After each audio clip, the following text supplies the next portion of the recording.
ಹರೇ ಕೃಷ್ಣ. ದೇವಕಿ ನಂದನ ಕೃಷ್ಣ ಸ್ವಾಮಿ ಅಖಿಲಾಂಡ ಕೋಟಿ ಬ್ರಹ್ಮಾಂಡ ನಾಯಕ ಪರಮಾತ್ಮ ಕೃಷ್ಣ ಪರಮಾತ್ಮ ನಾರಾಯಣ. ಅಂಥ ನಾರಾಯಣನೇ ತನ್ನ ಮಾತೆಯ ಕಷ್ಟವನ್ನು 14 ವರ್ಷ ತದನಂತರ ಆಕೆ ಕಷ್ಟವನ್ನು ದೂರ ಮಾಡುವಂಥದ್ದು, ಹೌದಲ್ವಾ?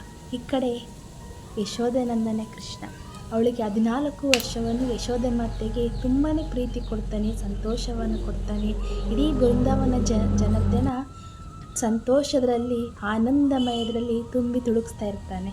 ಅದಾದಮೇಲೆ ಕೃಷ್ಣ ಪರಮಾತ್ಮ ಅಲ್ಲಿಂದ ದೂರ ಆಗಬೇಕಾಗುತ್ತೆ.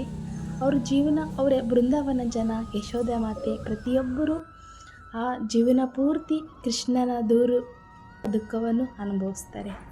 ಅದಕ್ಕಾಗಿ ವಿಚಾರವೇನೆಂದರೆ, ಕೃಷ್ಣನ ಪೂಜೆ ಮಾಡಿದ ಮಾತ್ರಕ್ಕೆ, ಕೃಷ್ಣನ ಜೊತೆ ಇದ್ದ ಮಾತ್ರಕ್ಕೆ ನಿಮಗೆ ಕಷ್ಟಗಳು ಬರೋದಿಲ್ಲ ಎಂದರ್ಥಲ್ಲ. ಕಷ್ಟ ಬಂದಾಗ ಸಿಕ್ಕದೆ, ಸುಖ ಬಂದಾಗ ಸಿಕ್ಕದೆ ಮನುಷ್ಯನಾಗಿರಬೇಕು ಅಲ್ವಾ? ಹರೇ ಕೃಷ್ಣ.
ನಮ್ಮದು ಸಂತೆ ಬಂತು.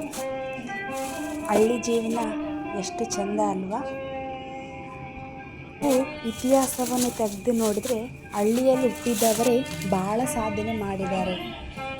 ಅಂಬೇಡ್ಕರ್ ಆಗಿರಲಿ, ಅಬ್ದುಲ್ ಕಲಾಂ ಆಗಿರಲಿ, ವಿಶ್ವೇಶ್ವರಯ್ಯ, ನಮ್ಮ ಅಣ್ಣವರು ರಾಜಕುಮಾರ್,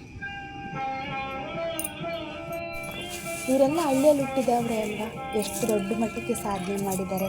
ಅಂದರೆ ಹಳ್ಳಿ ಜೀವನ ಏನು ಕಲಿಸ್ಕೊಡುತ್ತೆ ಅಂದರೆ, ಕಷ್ಟನ ನಾವು ನೋಡ್ತಾ ಬೆಳಿತೀವಿ, ಸುಖದಲ್ಲಿ ನಾವು ಬೆಳೆಯೋದಿಲ್ಲ ಅಲ್ವಾ? ಅದಕ್ಕೆ ನಾವು ಪೆಟ್ಟು ತಿಂದು ಅಷ್ಟರ ಮಟ್ಟಕ್ಕೆ ಹಳ್ಳಿಯವರು ಸಾಧನೆ